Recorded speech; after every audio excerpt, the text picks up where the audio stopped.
Auf geht's ins Finale. Das Rückspiel gegen Ferencváros im Halbfinale. 2:0 haben wir bei den Ungarn gewonnen.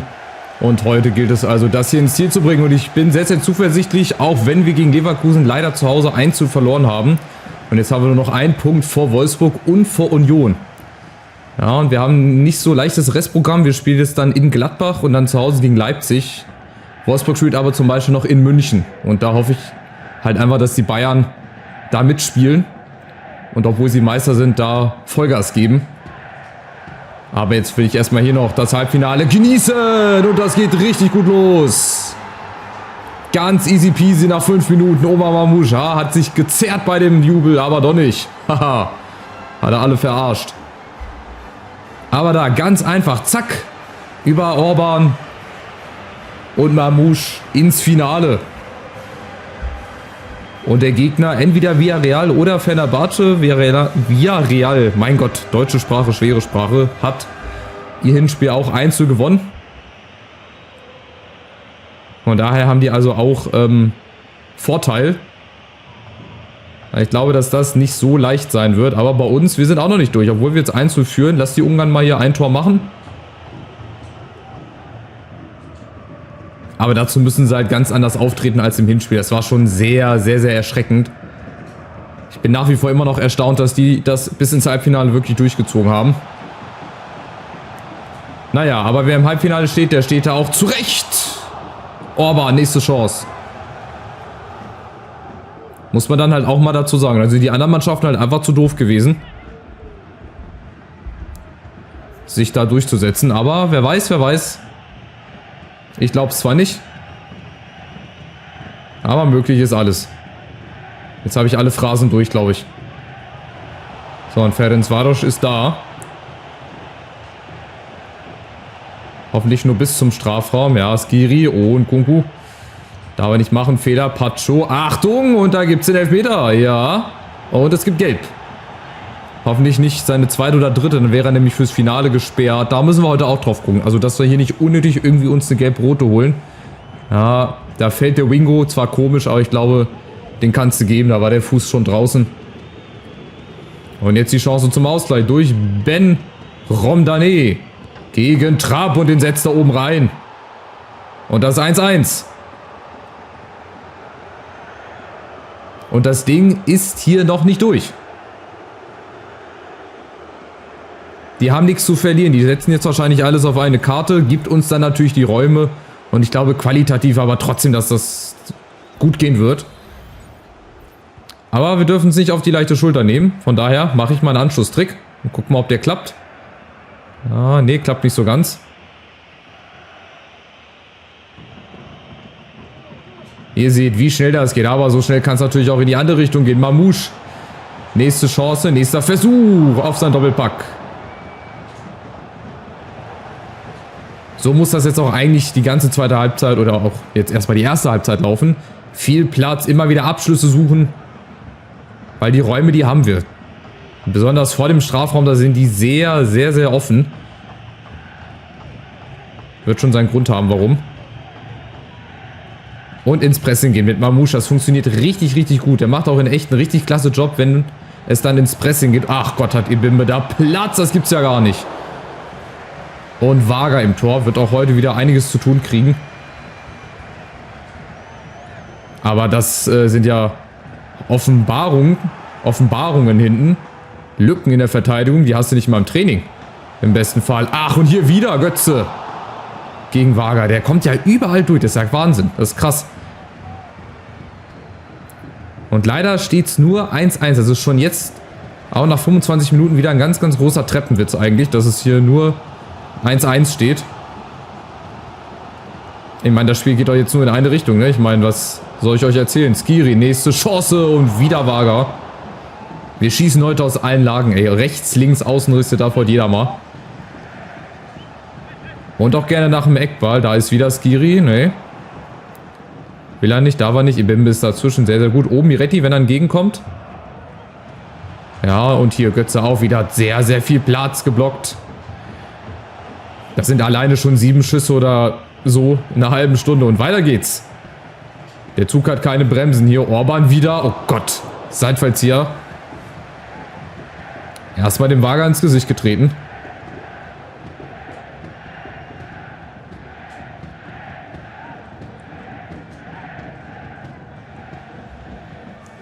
Aber man weiß nie. Lass die nochmal nach vorne kommen. Das ist wirklich hier Spiel auf Messers Schneide. Deswegen zweites Ding nachlegen und dann ist hier eventuell auch schon Ruhe. Aber noch ist es nicht so weit.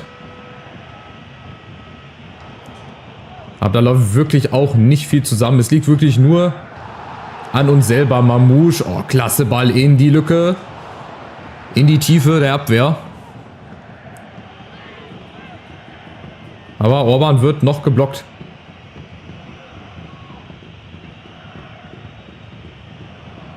So, aufgepasst. Ein Nguyen. Auf Wingo.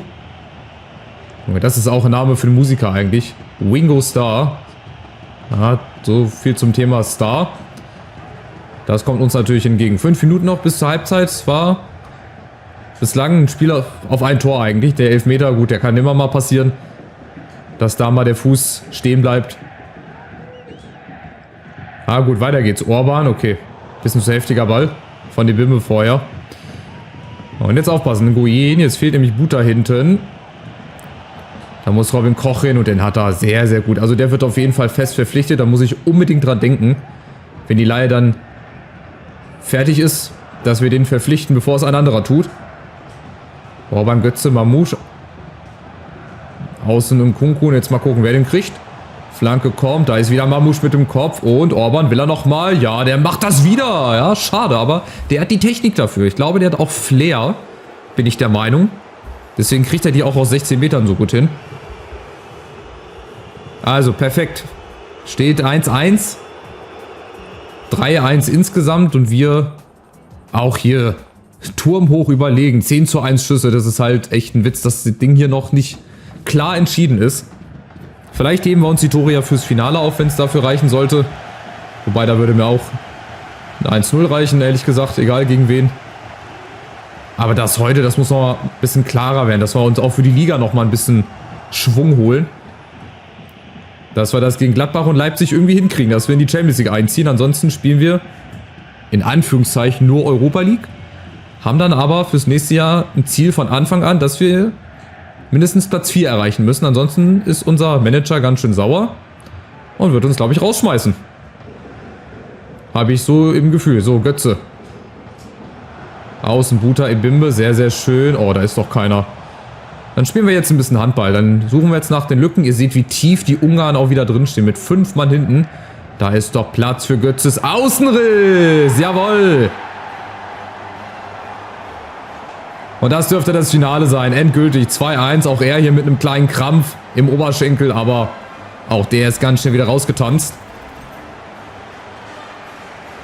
Boah, so viel Platz mal zu haben. Erwartete XG-Tore 0-0. Also 0,00.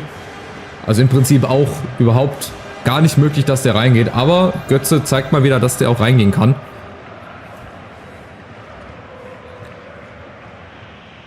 So, heißt also, die Hotels dürfen schon mal gebucht werden.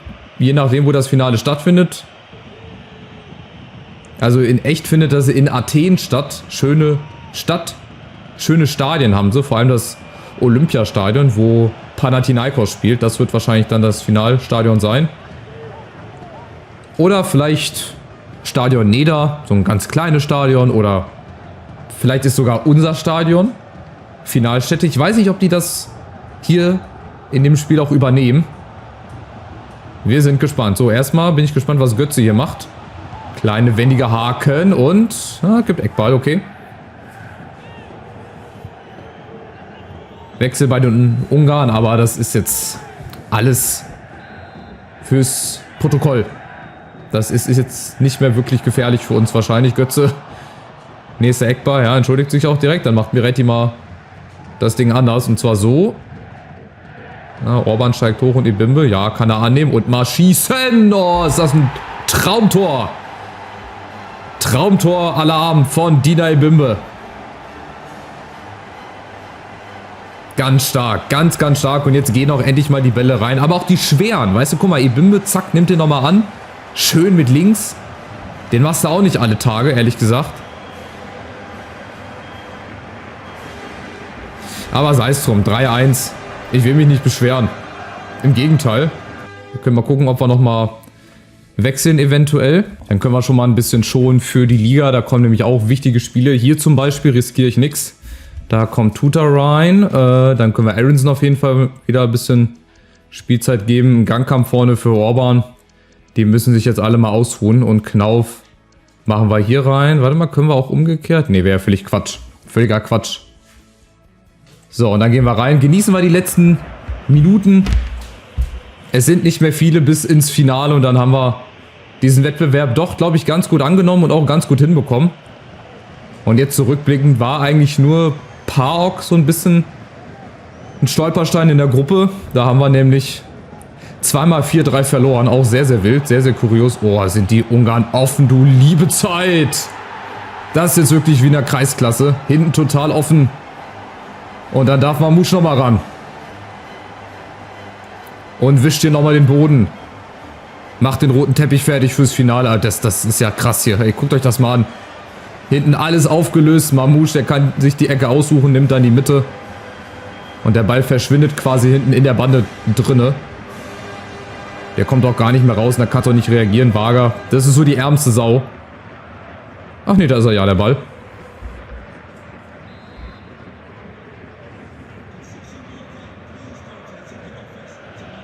So ein Ergebnis hätte ich mir eigentlich im Hinspiel auch schon gewünscht. Dann wäre auch hier nämlich schon Ruhe gewesen. Da hatten wir auch ganz viele Chancen, aber haben auch halt nur 2 Tore gemacht. Und deswegen war das hier auch sehr, sehr heikel. Vor allem, als sie dann das 1-1 gemacht haben. Aber auch nur ganz kurz. Ihr seht, das ist Wahnsinn. Jetzt lösen sie sich wirklich komplett auf. Die schaufeln sich ihr eigenes Grab. Also 4-1 ist schon heftig. Henry Wingo. Der schönste Name wahrscheinlich bei den Ungarn. Und Civic kommt nochmal rein, aber das auch nur fürs Protokoll.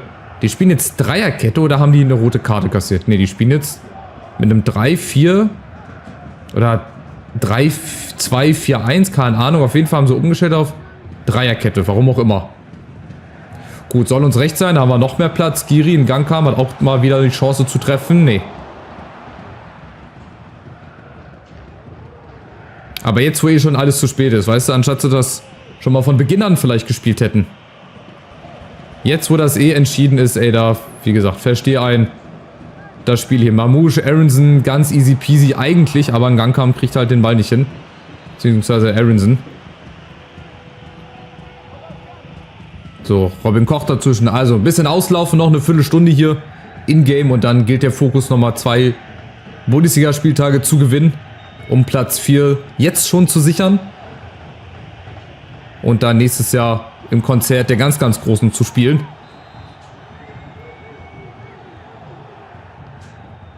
Wäre auf jeden Fall nicht so verkehrt. Mal gucken, mit welchen Spielern, mit welcher Mannschaft.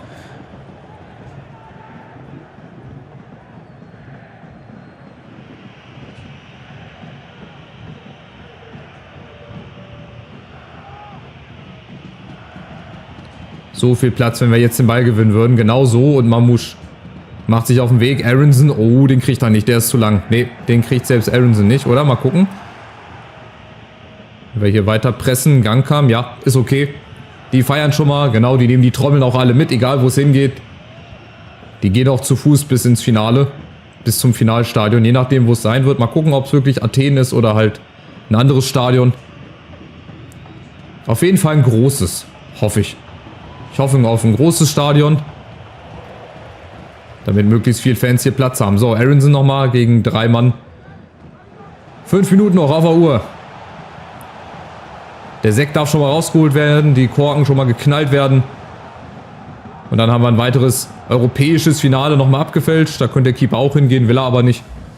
Weil jetzt ist ihm eh alles scheißegal. Seine Vorderleute haben auch die ganze Zeit nichts gemacht. Und nicht verteidigt. Warum soll der Keeper sich da nochmal Mühe geben? Vielleicht nochmal. Ja, Skiri, die wollen alle nochmal ein Fallrückzieher-Tor machen. Ja, das muss sich nochmal irgendeiner fürs Finale aufheben, vielleicht.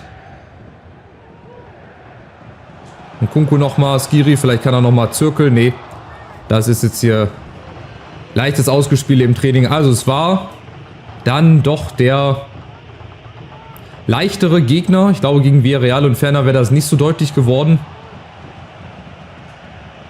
Aber gut, Ferencváros, ein ebenbürtiger Gegner. Es hat sehr, sehr viel Spaß gemacht und somit machen wir das Finale klar, ziehen ein und jetzt bin ich sehr, sehr gespannt, ob Villarreal oder Fenerbahce wartet. Den einen Angriff, den nehmen wir jetzt aber noch mit, den versuchen wir nochmal auszuspielen. Mamouche. Gang kann, wenn er sich fallen lässt, kriegt er nochmal die Chance. Ja, da vielleicht. Nee, Beretti wollte nicht mehr. Nun gut, also Schluss ist. Finale ist gebucht. Machen wir einen Haken hinter. Sehr, sehr schöne Reise hier durch die K.O.-Phase. Haben wir eigentlich ganz souverän hinbekommen gegen Alkmaar, gegen Graz. Wir hatten ja noch die Zwischenrunde.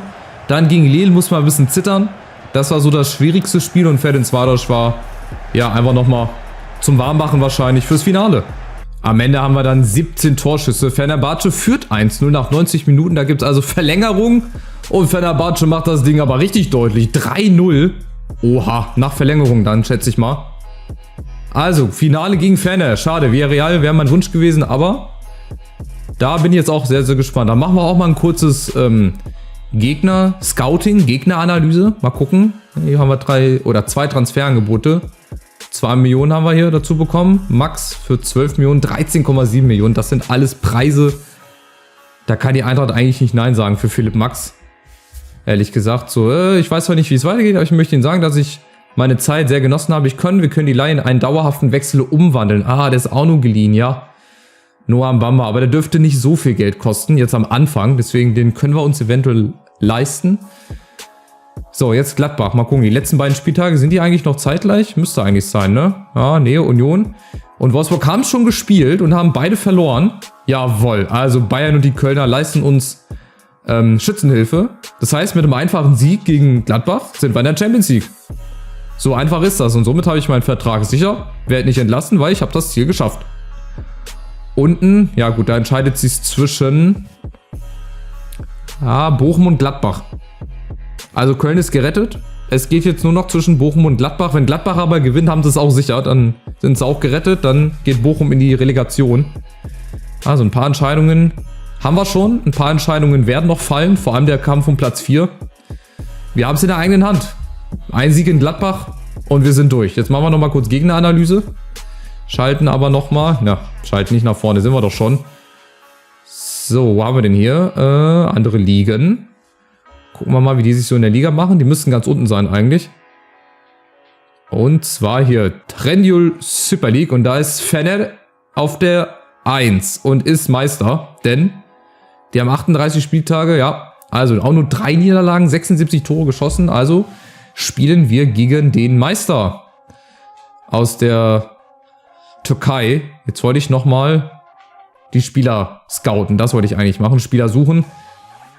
Also erster Platz haben wir gerade gesehen. Liga. Ja, können wir so gucken. Na, da und dann Fener. Mal gucken, wen ihr so kennt. Ihr kennt wahrscheinlich mehr als ich.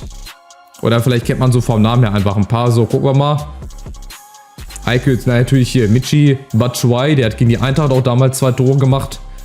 Der ist natürlich jedem ein Begriff. Also wie gesagt, ich kenne sie nicht. Fred natürlich, ja, ist jetzt auch dahin gewechselt. Aber ihr werdet das wahrscheinlich kennen. Dann hier Ferdi Kadioglu ist, glaube ich, auch ein Talent. Auch ein großes Potenzial. Den kann man auch mal, glaube ich, verpflichten. Joshua King natürlich. Ja, kenne ich. Ryan Kent. Wer kennt den nicht? Lincoln, okay. Livakovic, auch ein geiler Keeper. War auch mal bei Bayern im Gespräch. Müldür, natürlich hier. Der Messi-Verschnitt. Emre Mor, was haben sie denn hochgehypt? Osterwolde. Also auch ganz viele Unbekannte. Bright Osayi Samuel, so einen brauchst du immer. Schimanski, Handers, Dujan Tasic. Also da sind, und Cengiz Ünder. Also da sind schon geile Kicker dabei, muss man sagen. Von daher wird das, glaube ich, kein Selbstläufer. Also, ihr wisst, worauf es ankommt. 3 Spieltage noch. Am nächsten Spieltag können wir die Champions League klar machen und dann bereiten wir uns gegen Leipzig hoffentlich auf das Finale vor. Macht's gut, bis zum nächsten Part. Ciao, ciao.